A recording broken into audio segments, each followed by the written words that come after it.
Bonjour à toutes et à tous et bienvenue dans cette nouvelle vidéo consacrée à la version japonaise de Final Fantasy Brave Exvius avec aujourd'hui un petit récapitulatif du dev stream qui s'est déroulé aujourd'hui, donc le 18 octobre 2016 au Japon et qui parlait des nouveautés à venir dans le jeu, principalement le prochain event et les récompenses que l'on va obtenir pour fêter les 1 an d'ancienneté de Final Fantasy Brave Exvius au Japon. Donc on va parler de tout ça, et pour égayer un peu tout le blabla, je vais aller faire la dernière zone de l'event en cours, voilà, comme ça sera un peu plus animé que les précédentes vidéos où globalement je ne faisais que parler sur un fond qui ne bougeait pas énormément. On va prendre un petit Orlandu pour nous accompagner. Et on va faire la bagarre en discutant. Donc, parmi les nouvelles choses qui vont arriver dans les jours prochains sur la version japonaise de Final Fantasy Brave Exvius, on a déjà le nouvel event qui a été dévoilé et qui donc se concentrera sur Final Fantasy XI.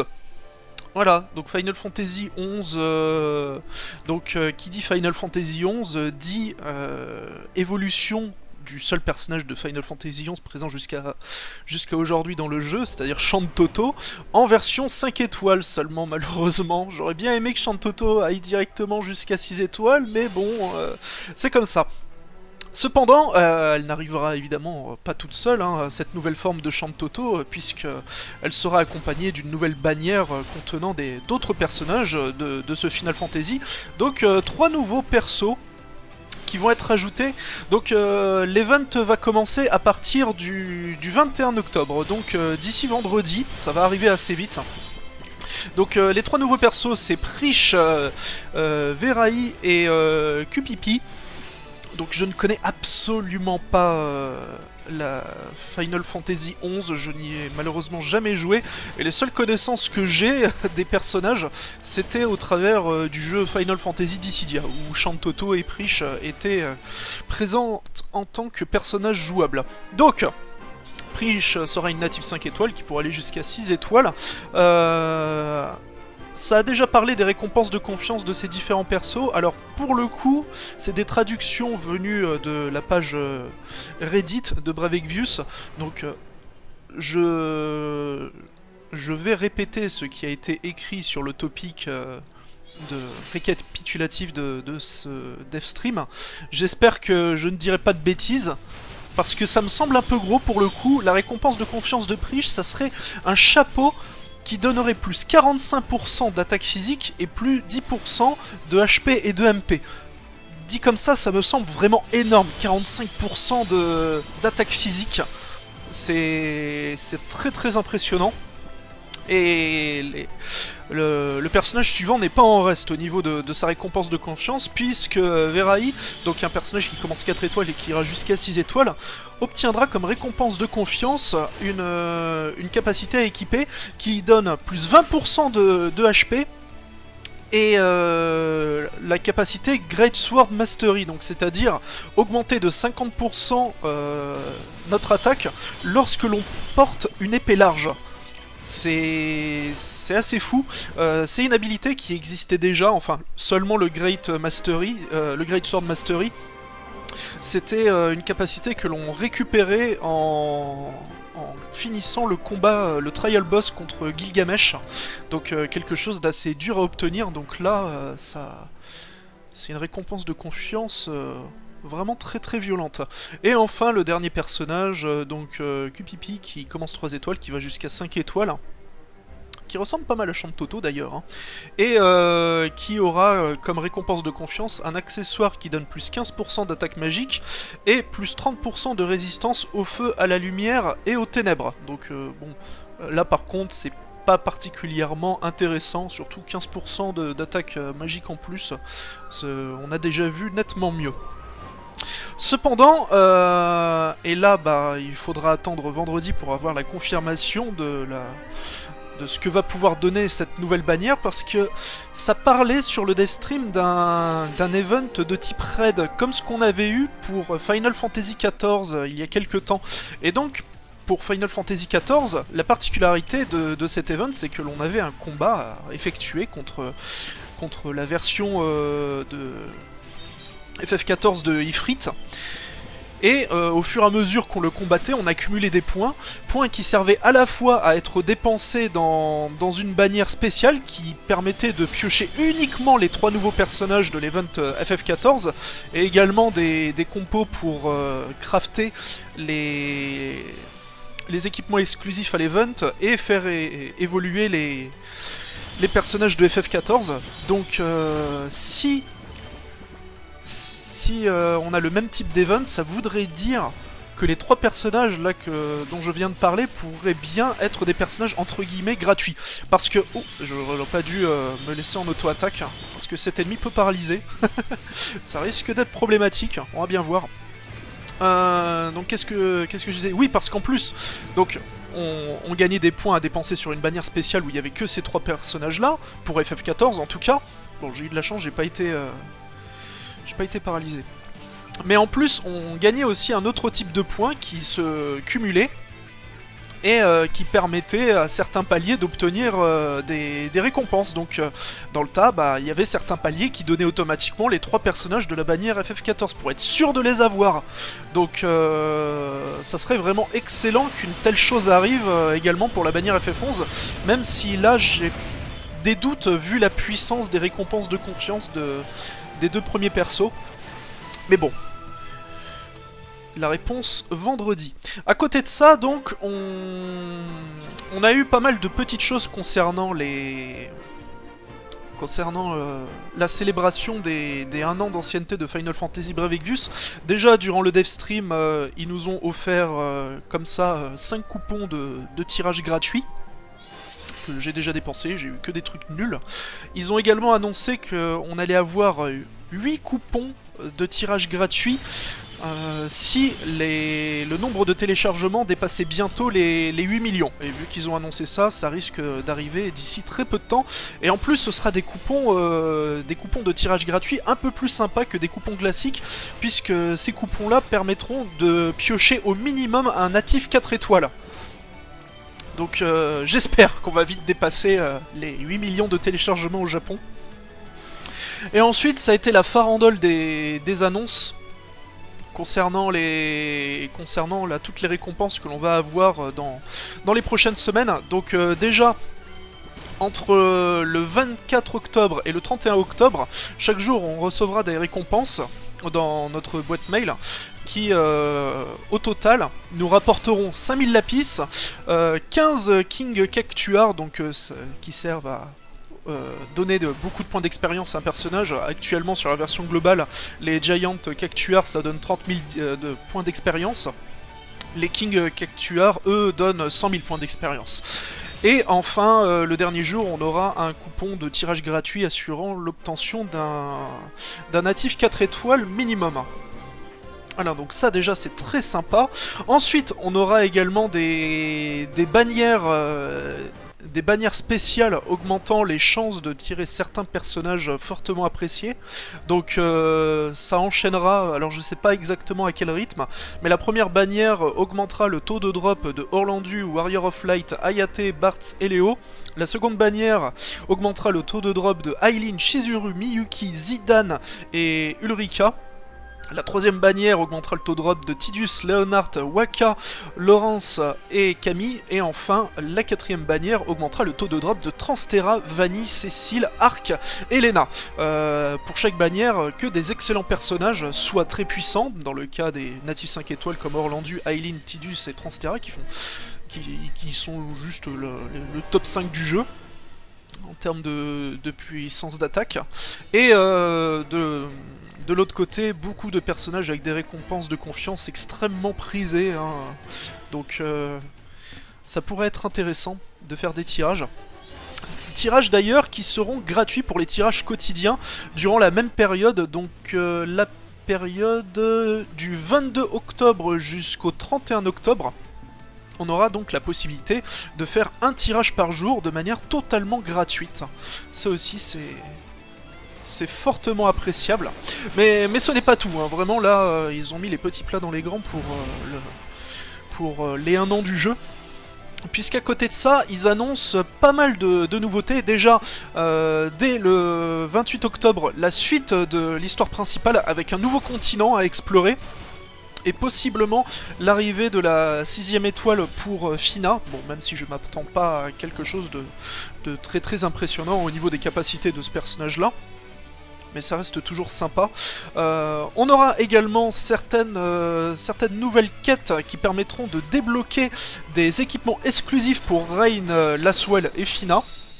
Pourquoi pas. Ça annonce également une autre quête, apparemment pour débloquer un équipement légendaire parmi 12 équipements qui existent à travers le monde. Alors je sais pas exactement à quoi ça va correspondre ce truc là, mais j'imagine que ça va être quelque chose d'extrêmement fort si on arrive à le débloquer.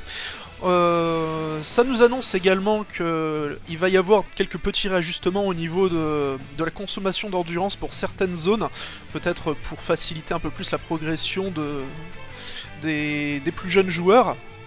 Et également quelque chose d'extrêmement sympathique et qui a priori vont concerner l'intégralité des joueurs. On va gagner purement et simplement 50 places d'équipement en plus dans notre inventaire. Les objets, donc tout ce qui est matériel de craft et d'évolution de personnages, chaque stack va passer de 99 à 199. Un emplacement donc pour accumuler 199 objets d'un même type. Ça c'est absolument génial. Et enfin, 30 points d'endurance maximum en plus en cadeau. Pas juste une potion pour avoir 30 points d'endurance, 30 points d'endurance en plus sur le total de nos points d'endurance. C'est fameux, tout simplement. Donc j'ai hâte de voir tout cela arriver en espérant que tout ce qu'ils ont annoncé ce soit bel et bien ça. Et je suis en train de regarder un peu si je n'ai pas oublié d'autres petites choses. Ah oui, durant la même période, donc du 24 au 31 octobre, on aura également le coût en endurance pour chaque zone divisé par 2. On aura également les vortex a priori qui sont ouverts tous les jours, l'intégralité des vortex. Toujours durant la période du 24 au 31 octobre. Et c'est déjà pas mal. Pour la suite, ils ont également annoncé plusieurs petites choses qui devraient arriver d'ici la fin de l'année pour améliorer un petit peu, le confort de jeu. Donc parmi ces choses-là, déjà quelque chose qui était extrêmement demandé et qu'ils ont encore confirmé une nouvelle fois, c'est le fait de pouvoir reset les arbres de talent des chimères. Donc ça il était plus que temps, je ne sais pas encore quand est-ce que ça va arriver, ils n'ont pas donné de date pour le coup, mais d'ici la fin de l'année c'est sûr, donc dans moins de 2 mois. Ensuite, ils ont l'intention d'améliorer l'interface de craft, pourquoi pas. Et il y a aussi autre chose qui va apparaître et qui fait extrêmement plaisir, c'est enfin la mémorisation de nos actions avec la touche repeat d'un combat à l'autre dans une zone d'exploration. Ça, je pense que ça va faire plaisir à plus d'une personne. Ensuite, qu'est-ce qu'il y a encore d'autre? Ah oui, la possibilité de visionner l'intégralité des animations des personnages dans la bibliothèque, le compendium, enfin l'endroit où on peut consulter un peu la liste de tous nos personnages, leurs capacités, etc. Donc ça aussi, c'est vraiment un ajout ultra dispensable, mais bon, ça fait toujours plaisir ce genre de petites choses. Surtout qu'il y a plein de petites animations rigolotes que possède chaque personnage du jeu. Donc, pendant ce temps, j'essaye de casser la gueule à ce boss, mais pas de n'importe quelle manière, parce que, voyez-vous, là, pour ce combat, il me reste encore à débloquer un Trust Moogle 10%, que je n'ai pas encore réussi à obtenir, et ce qui est assez embêtant, c'est que pour l'avoir, il faut achever ce boss-là avec une invocation. Et voilà, réussir À tuer pile poil un adversaire comme ça avec une invocation, c'est quelque chose d'assez pénible. Parce que les invoques font qu'au maximum 20 000 points de dégâts hein, environ. Donc il faut calculer pile poil les dégâts que l'on produit pour le mettre à la limite de la mort. Et ainsi lancer le coup fatal. Donc on va essayer avec Lightning. Comme il est vulnérable au feu. Ok, donc ça lui fait à peu près dans les 60 000. Je vais scanner pour voir un peu combien il lui reste. Il lui reste 250 000 points de vie. Hein. Un ennemi à 1 300 000. Ça fait beaucoup. Juste des attaques simples. Ok.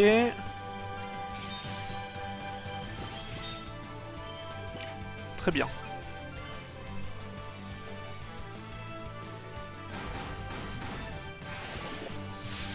En plus, il a la fâcheuse tendance à se régénérer. Bon, pas d'énormément de points de vie, mais ça peut être malgré tout un petit peu embêtant. Ok. Ne pas oublier de se rebuffer. Parce que mine de rien, si on le débuffe pas, il frappe tout de même assez fort. Hein. Je m'étais fait surprendre la première fois où je l'avais affronté.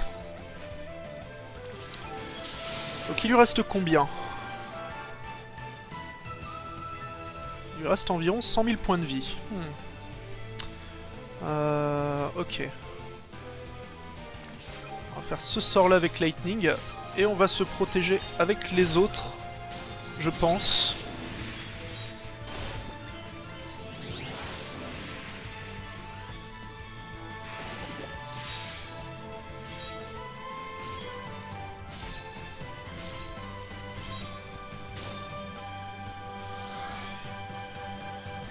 Parfait. Et maintenant, je pense que je vais juste balancer des feux avec Rem de temps en temps pour essayer de gratter encore un peu plus. 26 000. Il lui reste combien? Voyons. Il lui reste 38 000. Ok.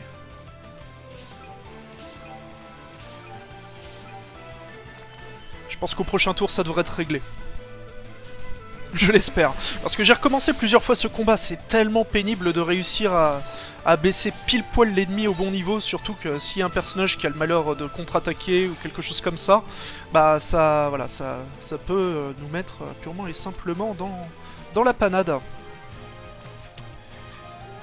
Allez.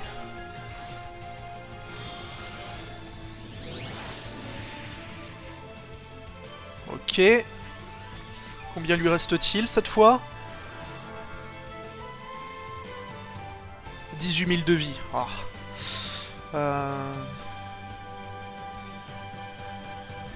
Je suis toujours un peu hésitant. Hein. J'ai peur qu'une invocation ne lui fasse pas 18 000 de dégâts. Je vais voir au prochain tour si je peux pas lui mettre de serait-ce qu'une toute petite pichenette. Mais avec qui ça, c'est la question.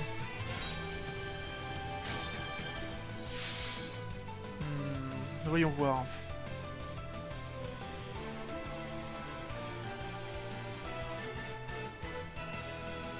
Un sort de glace simple comme ça. Ça devrait pas faire très mal. Hein. Ouh, 16 000 points de vie. Ok, là je pense qu'on est bien. On voit à peine le dernier pixel de sa barre. On devrait pouvoir l'achever.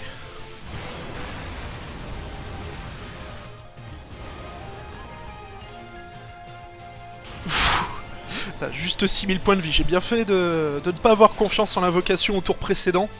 C'est pénible ce genre de petit objectif annexe. Mais bon, au moins, ça donne parfois un peu plus de piquant à un combat qui n'en a pas de base. Parce que voilà, c'est pas un boss qui oppose une très grande résistance quand vous avez une équipe correcte. Et donc j'ai récupéré mon petit Trust Moogle, qui était la dernière chose que j'avais encore à récupérer dans cet event. Donc c'est parfait, en vidéo en plus, après plusieurs échecs de mon côté, ça fait plaisir. Donc bah voilà, ça c'est sur ce magnifique Trust Moogle que la vidéo va se terminer. Donc je rappelle, à partir de vendredi 21 octobre, donc l'arrivée de l'event Final Fantasy XI sur la version japonaise de Brave Exvius, rajoutant 3 nouveaux personnages, faisant passer Champ Toto en 5 étoiles. Je me demande encore quelle forme va prendre exactement ce nouvel event. Je ne manquerai bien entendu pas de faire une vidéo pour en parler lorsqu'il sera sorti. Et donc à partir, alors ça varie suivant les choses qui vont être ajoutées. Donc on a entre le 22 octobre, le 24 octobre, etc. différents cadeaux qui vont arriver pour uniquement bien entendu pour la version japonaise, pour fêter les 1 an du jeu. Et le 28 octobre, la suite de l'histoire principale avec un nouveau continent et tout un tas de nouveaux contenus, je suis sûr très très intéressant, et que là aussi je ne manquerai pas de vous montrer dans une prochaine vidéo. Voilà, donc d'ici là, je vous souhaite bon jeu sur Final Fantasy Brave Exvius, et je vous dis à une prochaine.